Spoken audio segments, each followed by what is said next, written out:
Hello hi welcome and अस्सलाम वालेकुम। मैं हूं फौजिया मसूद और आप देख रहे हैं आपका अपना यूट्यूब चैनल आपके मसाइल और उनका हल फौजिया मसूद के साथ।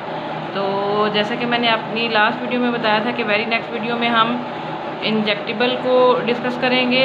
तो बिना टाइम वेस्ट किए हम आ जाते हैं अपने टॉपिक के ऊपर, क्योंकि मौसम बड़ा ख़राब है और मेरा ख्याल है कि जल्दी मुझे ऑफिस से निकलना होगा।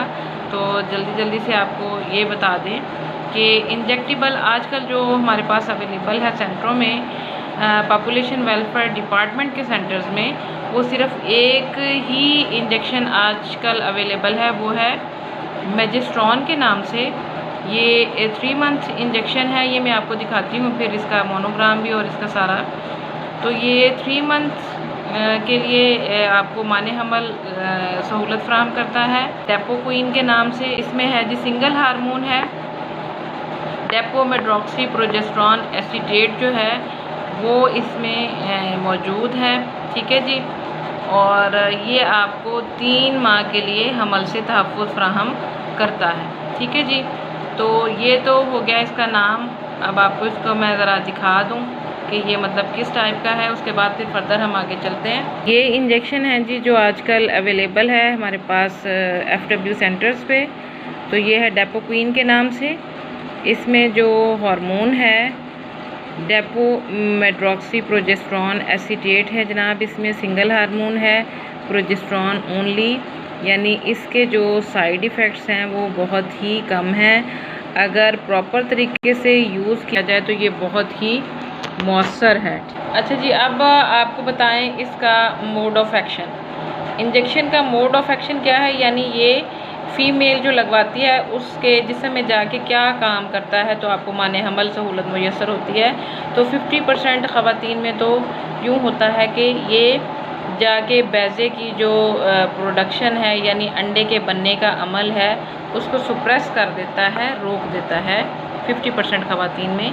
तो जब अंडे का इखराज नहीं होगा तो जो एग जो है, जो अंडा है, माहवारी से मंथली जो खारिज होता है और माहवारी फिर आती है, तो उन लोगों में जो माहवारी है वो अक्सर रुक जाती है, यानी बैज़े की प्रोडक्शन को सुप्रेस कर देता है, रोक देता है। सेकंड इसका जो मोड ऑफ एक्शन है वो ये है कि ये एंडोमेट्रियम की इनर लाइनिंग यानी यूट्रस की जो अंदर वाली दीवारें हैं उनको बैज़े की एम्बेड होने के लिए इम्परफेक्ट कर देता है।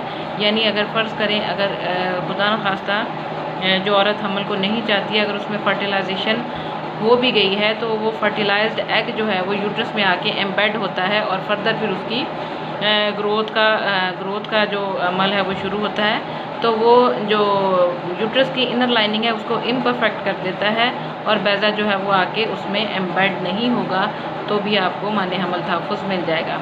अब आ जाते हैं इसकी मतलब कौन लोग यूज़ कर सकते हैं इसको।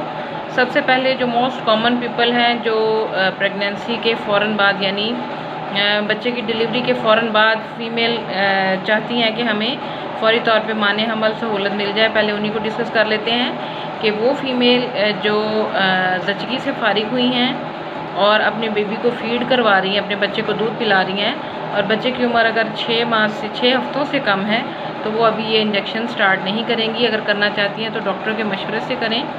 और अगर बच्चे की उम्र हो चुकी है 6 हफ़्तों से ज़्यादा तो ये इंजेक्शन जो है वो स्टार्ट कर सकती हैं। तो आप माने हमल सहूलत आपको मिल जाएगी। ठीक है जी। उसके बाद आ जाता है वो फ़ीमेल जिनको माहवारी का जो ब्लड है वो ज़्यादा आता है, यानी माहवारी की जो ब्लीडिंग है उसकी मिक़दार ज़्यादा है, तो वो फ़ीमेल भी इसे यूज़ कर सकती हैं, लेकिन डॉक्टर के मशवरे के दौरान, क्योंकि माहवारी की ब्लीडिंग जो है वो हो सकता है कोई आपकी अंदरूनी बीमारी को इंडिकेट कर रही हो, जैसे आपकी मतलब अगर कोई ट्यूमर है, कोई रसौली है या इस तरह का है, तो पहले डॉक्टर से प्रॉपर उसका डायग्नोसिस लें। और अगर आपको ऐसा कोई इशू नहीं है तो फिर आप इंजेक्शन यूज़ कर सकते हैं, लेकिन बाकायदा स्कैन के बाद। उसके बाद आ जाती हैं बच्चेदानी की रसौलियाँ, तो वो फ़ीमेल भी ये इंजेक्शन यूज़ कर सकती हैं। उसके बाद आ जाता है सर्वाइकल कैंसर। सर्वाइकल कैंसर को अगर आम स्लैंग में मेरे जो सादा लो बहनें हैं, कुछ पढ़े लिखे लोग जो मुझे देखते हैं उनको तो पता चल जाता होगा, लेकिन कुछ मेरी माएँ बहनें ऐसी भी हैं जो ये इंग्लिश लैंग्वेज इसको प्रॉपर यानी इंग्लिश वर्जन को नहीं समझ सकती, तो उनके लिए मैं बता दूं कि बच्चेदानी के मुंह वाला जो एरिया है सर्विक्स उसको बोलते हैं। जो उसकी ओपनिंग होती है राउंड शेप की, जो उसकी इस तरह की ओपनिंग है, उसको सर्विक्स बोलते हैं। तो अगर सर्वाइकल कैंसर की कोई कंप्लेन में वो हैं मुब्तला हैं तो वो ये जो इंजेक्शन है वो ले सकती हैं। उसके बाद आ जाती हैं ब्रेस्ट कैंसर या छाती का सरतान जिसको बोलते हैं, तो वो फीमेल ये इंजेक्शन बिल्कुल नहीं ले सकती। इसके बाद आ जाता है यरकान में हेपेटाइटिस बी और सी, ठीक है, दोनों टाइप में, क्योंकि ये सिंगल हार्मोन इंजेक्शन है और इसके साइड इफ़ेक्ट्स जो हैं वो COC यानी कंबाइन ऑरल कॉन्ट्रासेप्टिव से बहुत ही कम हैं। तो हेपेटाइटिस के जो मरीज़ हैं जिनका शदीद नौयत का नहीं है तो वो इंजेक्शन ले सकती हैं, ठीक है जी। उसके बाद आ जाती हैं वो फीमेल जो हमल हुआ है, हमल ज़ाया हो गया है और उसके बाद वो कॉन्ट्रासेप्शन चाहती हैं तो वो भी इंजेक्शन यूज़ कर सकती हैं, ठीक है जी। उसके बाद आ जाता है एनीमिक पेशेंट मतलब जिन मरीज़ों में खून की कमी है तो आया उनको इंजेक्शन लेना चाहिए या नहीं, तो वो इंजेक्शन ले सकती हैं। उसके बाद आ जाता है गिलड़ जो है वो गले का वो जो है मतलब आयोडीन की कमी से कुछ फीमेल में ये गिलड़ की शिकायत होती है, तो गिलड़ वाली ख़वातीन जो हैं वो भी इंजेक्शन ले सकती हैं। फालिज या दिल की कोई बीमारी है तो उसमें भी इंजेक्शन जो है वो डॉक्टर के मशवरे के बाद ही आप यूज़ कीजिए। मोटापा है, मोटापा इंजेक्शन से अगर आप मोटापा बहुत ज़्यादा है तो इंजेक्शन से कुछ फीमेल का वज़न थोड़ा बहुत ज़्यादा होता है। अगर आपको मोटापा बहुत ज़्यादा नौयत का है तो आप कोशिश करें कि इंजेक्शन ना लें। अगर मोटापा बहुत ज़्यादा नहीं है तो फिर आप इंजेक्शन ले सकती हैं। TB किसी भी तरह की है तो आप इंजेक्शन ले सकती हैं, ठीक है जी।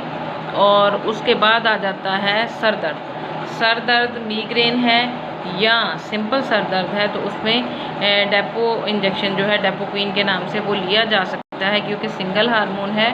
ये मीग्रेन या मीग्रेन ऑरा वाले जो पेशेंट हैं उनको ये जो हार्मोन है वो नुकसान नहीं देता, ठीक है जी, वो ये ले सकते हैं। थोड़ा सा डिस्कस कर लेते हैं इसके ड्रॉबैक्स को, यानी इसमें खामियां क्या हैं, ठीक है जी। खामी इसमें एक ये है कि ये वो फीमेल लगवाएं जिनके बेटे और बेटियां दोनों मौजूद हैं। यानी अगर एक फ़ीमेल लगवाना चाहती है जिसकी सिर्फ एक बेटी है और चाहती है मैं इंजेक्शन लगवा लूँ, तो मेरी सलाह यही है कि वो इंजेक्शन ना लगवाए। इंजेक्शन वो औरत करें जिनके बेटे भी हैं और बेटियां भी, यानी एक या दो बेटे हैं और एक बेटी है तो वो इंजेक्शन लगवा लें, क्योंकि इंजेक्शन के बाद तवील अरसे तक, यानी तवील अरसे तक ये कि 6 से 9 माह तक भी आपको माहवारी जो है वो रुक सकती है एक इंजेक्शन के बाद, ठीक है जी।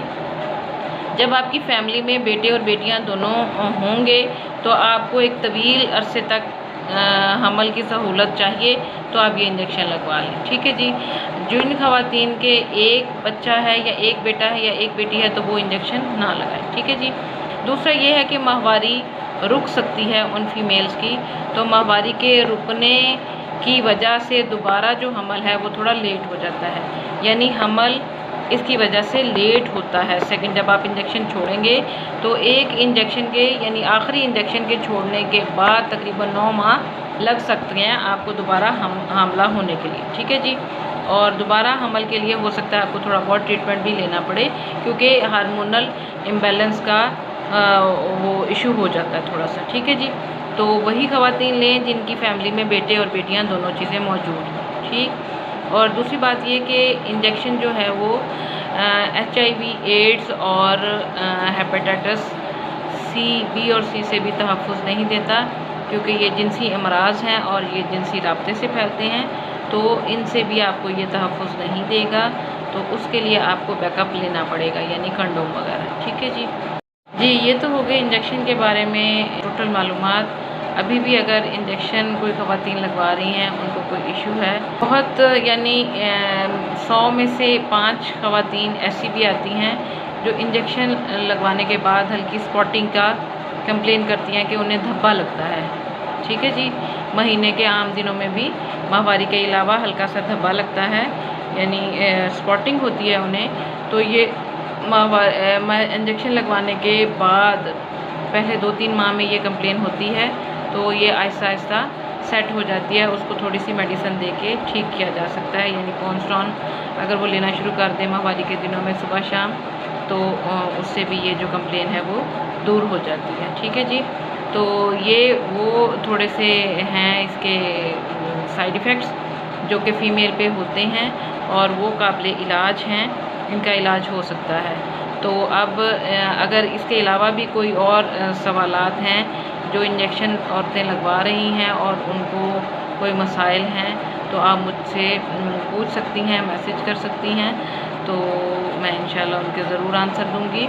तो ये हो गया हमारा इंजेक्शन, जिसकी फुल जो कंप्लीट मालूमात है, जितनी आपको पता होना चाहिए वो मैंने आपको दे दी है जी। तो इंजेक्शन के बाद इंशाल्लाह नेक्स्ट वीडियो में हम डिस्कस करेंगे इम्प्लांट्स को। इम्प्लांट्स 2 तरह के होते हैं, उसमें भी सेम यही मेडिसिन होती है जो इंजेक्शन में है, लेकिन वो लॉन्ग टाइम मेथड है, जिससे कि आपको 3 से 5 साल का जो है वो माने हमल तहफ़्फ़ुज़ मिलता है। तो वो 2 तरह के हैं, इम्प्लांट्स भी हैं और जडाइल भी हैं। वो बाजू में इंसर्ट किया जाता है एक सर्जिकल प्रोसीजर के ज़रिए। तो इंशाल्लाह उसके बारे में भी आपको कंप्लीट मालूमात दी जाएगी। तो इंशाल्लाह नेक्स्ट वीडियो में हम ये इम्प्लांट्स को डिस्कस कर लेंगे। वीडियो अच्छी लगी हो तो वीडियो को लाइक कीजिएगा, शेयर कीजिएगा और चैनल को सब्सक्राइब करें, और सब्सक्राइब करने के साथ साथ बेल आइकन को भी प्रेस करें ताकि मेरी नेक्स्ट आने वाली वीडियो का नोटिफिकेशन आप तक पहुंच जाए। ठीक है जी, अपनी दुआओं में याद रखिएगा, अपना बहुत सा ख्याल रखिएगा। अल्लाह हाफिज़, अल्लाह निगहबान।